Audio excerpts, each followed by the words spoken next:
حضرت ابو بکر صدیق کے دور خلافت میں حضرت عمر کا معمول یہ تھا کہ رات میں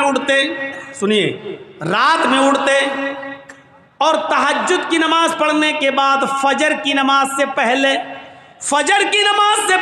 تہجد کی نماز پڑھنے کے بعد وہ رات میں نکل جاتے اور ایک بوڑھی عورت کے گھر پہ جاتے، اس کے برتن صاف کر دیتے، اس کے کپڑے دھل دیتے اور اس کے گھر میں جھاڑو لگا دیا کرتے تھے۔ کسی نیکی کو حقیر مت سمجھو۔ حضرت عمر فاروق کا معمول دیکھیے گا، کیا کر رہے ہیں؟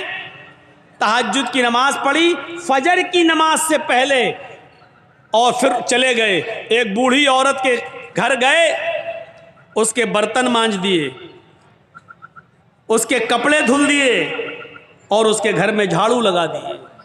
یہ ان کا معمول تھا، روزانہ یہ کام کیا کرتے تھے۔ ایک دن تہجد کی نماز پڑھ کے فجر کی نماز سے پہلے پہنچے، گھر میں جب گھسے تو کیا دیکھتے ہیں؟ برتن صاف ہیں۔ کپڑے دھلنا چاہا بوڑھی عورت کے، کیا دیکھ رہے ہیں؟ کپڑے دھلے ہوئے پڑے ہوئے ہیں۔ جھاڑو لی کہ جھاڑو سے گھر صاف کر دے تو کیا دیکھتے ہیں؟ گھر میں جھاڑو لگ چکی ہے۔ پوچھا ماں کون تھا؟ یہ آج گھر میں صفائی کیسے ہو گئی؟ کہا بیٹے میں کیا جانوں، میں تو آنکھوں سے اندھی ہوں، نابینا ہوں، مجھے کیا معلوم، میں تو سمجھی کہ تم ہی آئے ہو، برتن تم مانج رہے ہو، جھاڑو تم لگا رہے ہو، کپڑے تم دھل رہے ہو۔ کہا ماں میں نہیں تھا۔ کہا بیٹا مجھے نہیں معلوم پھر کون تھا۔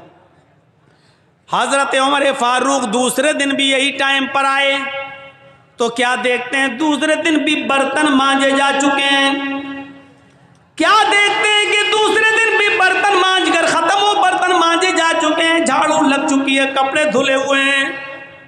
حضرت عمر سمجھ گئے، عمر کوئی ہے جو تم سے پہلے آتا ہے، کپڑے دھل جاتا ہے، برتن صاف کر جاتا ہے، جھاڑو لگا جاتا، کوئی ہے جو تم سے پہلے بھی یہ کام کر جاتا ہے۔ پتہ لگانا چاہیے کہ کون ہے۔ اب حضرت عمر جاسوسی کرنے لگے، چپکے سے دیکھیں کہ کون ہے۔ تو تہجد کی نماز پڑھ کے آئے اور چپکے سے چھپ گئے ایک درخت کی آڑ میں۔ کیا دیکھتے ہیں کہ ایک شخص اپنا چہرہ چھپایا ہوا چادر سے آتا ہے رات کے اندھیرے میں اور اسی بوڑھی عورت کے گھر میں چلا جاتا ہے، برتن مانجتا ہے، جھاڑو لگاتا ہے، کپڑے صاف کرتا ہے، اور اس کے بعد میں جب وہاں سے نکلتا ہے تو جیسے ہی وہ گھر سے نکلتا ہے حضرت عمر فاروق نے اس کو پکڑ لیا۔ رکیے، اپنا چہرہ کھولیے تو کون ہیں آپ؟ یہ میرا کام آپ کیسے کر رہے ہیں؟ اب اس نے کہا یہ میرا تیرا کیا لایا ہے، تم پہلے آ جاؤ، تم کر لو، ہم پہلے آ جائیں، ہم کر لیں، چہرہ نہیں دکھا سکتا۔ حضرت عمر نے کہا تمہیں اللہ کا واسطہ چہرہ کھولو، میں دیکھنا چاہتا ہوں کہ مجھ سے بھی پہلے یہ کام کون کرنے آتا ہے۔ جب اللہ کا واسطہ دیا اور جب چہرہ کھولا تو کیا دیکھتے ہیں کہ وہ کوئی اور نہیں، حضرت ابو بکر صدیق رضی اللہ تعالیٰ عنہ خلیفہ ہیں۔ ارے آج آپ کے علاقے کا چیف منسٹر کسی غریب کے کپڑے کیا دھلے گا؟ آپ کے یہاں کا معمولی مکھیا اور سرپنچ بھی، آپ کے علاقے کا معمولی مکھیا اور معمولی سرپنچ بھی کسی غریب کے، کسی بوڑھی عورت کے کپڑے اپنے ہاتھ سے نہیں دھل سکتا ہے۔ حضرت ابو بکر صدیق رضی اللہ تعالیٰ عنہ خلیفۃ المسلمین ہیں، خلیفۃ المومنین ہیں، اور کیا حضرت عمر دیکھتے ہیں کہ کون کپڑے صاف کر رہا ہے؟ ابو بکر صدیق۔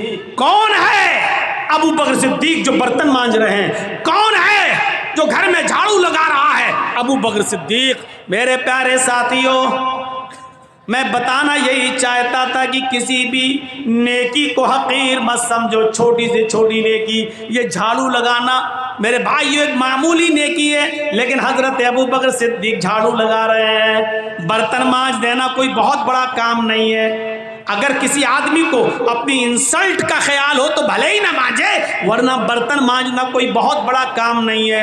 برتن مانج دینا، کپڑے دھل دینا،